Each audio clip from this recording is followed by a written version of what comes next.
Was wäre dir das nicht passiert, hättest du dich bei deinem ersten Mal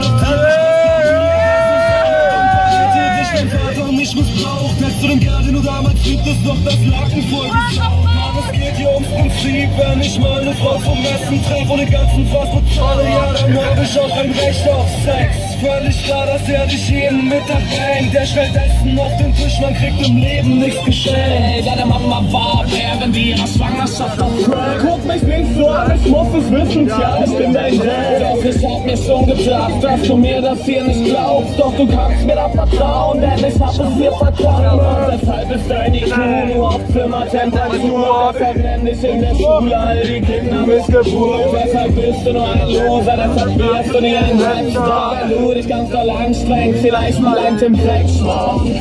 Die war immer zu spät, du kannst unter die Räder.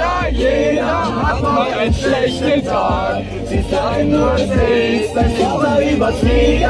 Jeder hat mal etwas Pech gehabt. Dein Kopf ist jetzt im Krieg, doch morgen wirst du wieder drüber lachen, mein Freund.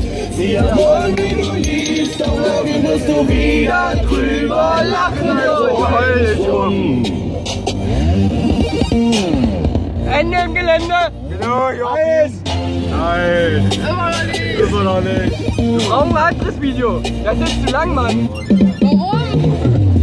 Die waren mal zu spät, du kannst unter die Räder. Jeder hat mal einen schlechten Tag. Sie sagen nur Sex, dein Vater überträgt. Jeder hat mal etwas Pech gehabt. Dein Gott ist jetzt im Krieg, doch morgen wirst du wieder drüber lachen, mein Freund. Sie ermorden, wie du liebst, doch morgen wirst du wieder drüber lachen, also heul drum. So, jetzt aber Ende im Gelände.